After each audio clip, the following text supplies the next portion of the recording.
राजा भोज किसी भी सूरत में सिंहासन पर बैठने का मोह छोड़ नहीं पा रहे थे। छठवें दिन फिर वे राजसी वैभव के साथ तैयार थे बैठने के लिए। तभी छठवीं पुतली रवि भामा ने उन्हें रोक दिया। सुनो राजन, यह सिंहासन परम प्रतापी राजा विक्रमादित्य का है। क्या तुम उनकी दानवीरता और शौर्य का मुकाबला कर सकते हो? आओ मैं तुम्हें उनकी महानता की कथा सुनाती हूँ। एक दिन विक्रमादित्य क्षिप्रा नदी के तट पर बने हुए अपने महल से प्राकृतिक सौंदर्य को निहार रहे थे। बरसात का महीना था, नदी उफन रही थी और अत्यंत तेजी के साथ बह रही थी। इतने में उनकी नजर एक पुरुष, एक स्त्री और एक बच्चे पर पड़ी।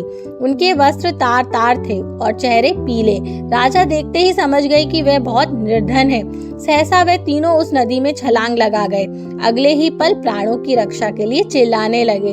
विक्रम ने बिना एक पल गवाए नदी में उनकी रक्षा के लिए छलांग लगा दी।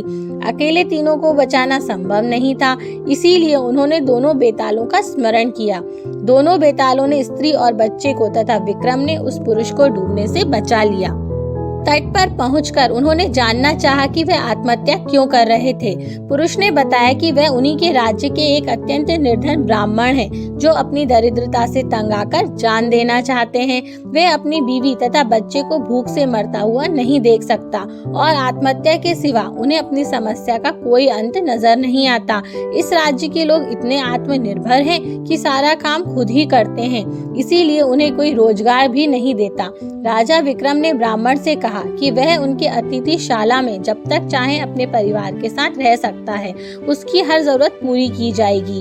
ब्राह्मण ने कहा कि रहने में तो कोई हर्ज नहीं है, लेकिन उसे डर है कि कुछ समय बाद आतिथ्य में कमी आ जाएगी और उसे अपमानित होकर जाना पड़ेगा।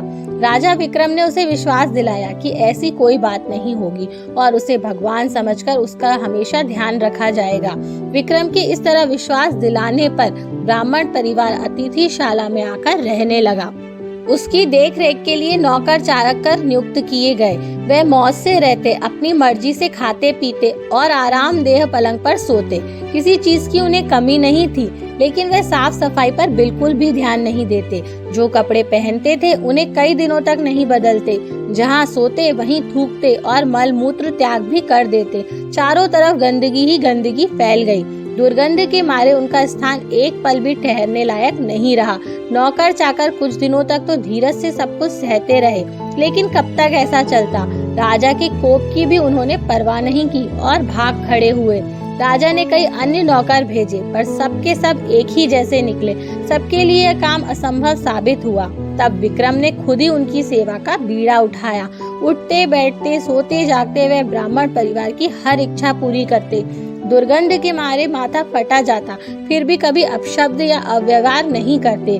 उनके कहने पर विक्रम उनके पांव भी दबाते। ब्राह्मण परिवार ने हर संभव प्रयत्न किया कि विक्रम उनके आतिथ्य से तंगाकर अतिथि सत्कार भूल जाएं और अभद्रता से पेश आएं, मगर उनकी कोशिश असफल रही। बड़े सब्र से विक्रम उनकी सेवा में लगे रहे, कभी उन्हें शिकायत का कोई मौका नहीं दिया। एक दिन ब्राह्मण ने जैसे उसकी परीक्षा लेने को ठान लिया। उसने राजा को कहा कि वह उसके शरीर पर लगी विष्ठा साफ करें तथा उसको अच्छी तरह से नहला धुलाकर साफ वस्त्र पहनाए। विक्रम तुरंत उनकी आज्ञा मानकर अपने हाथों से विष्ठा साफ करने को बढ़े। अचानक चमत्कार हुआ। ब्राह्मण के सारे गंदे वस्त्र गायब हो गए। उसके शरीर पर देवताओं द्वारा पहने जाने वाले वस्त्र आ गए। उसका मुखमंडल तेज से प्रदीप्त हो गया। सारे शरीर से सुगंध निकलने लगी। विक्रम आश्चर्यचकित थे। तभी वह ब्राह्मण बोला कि दरअसल वह वरुण देव हैं। वरुण देव ने उनकी परीक्षा लेने के लिए ही ये रूप रखा था। विक्रम के अतिथि सत्कार की प्रशंसा सुनकर वे सपरिवार यहाँ आए थे। जैसा उन्होंने सुना था वैसा ही उन्होंने पाया। इसीलिए विक्रम को उन्होंने वरदान दिया कि उनके राज्य में कभी भी अनावृष्टि नहीं होगी तथा जहाँ की जमीन पर वह फसलें करेंगे वह फसल उनको 3 गुना मिलेगी। विक्रम को वरदान देकर वह सब परिवार अंतर ध्यान हो गए। इतना कहकर रवि भामा बोली, बताओ राजन कि तुम में इतना धैर्य है कि इस तरह से किसी के अतिथि का सत्कार कर सको। राजा भोज असमंजस में पड़ गए और बिना कुछ कहे अपने कक्ष में लौट गए। फ्रेंड्स, यह थी सिंहासन बत्तीसी की छठवीं पुतली की कहानी। इसी तरह की रोचक कहानियों के लिए जुड़े रहिए हमारे YouTube चैनल मोटिवेशनल वाइब्स के साथ तथा इसे ज्यादा से ज्यादा शेयर व लाइक करना ना भूलें। Thank you friends.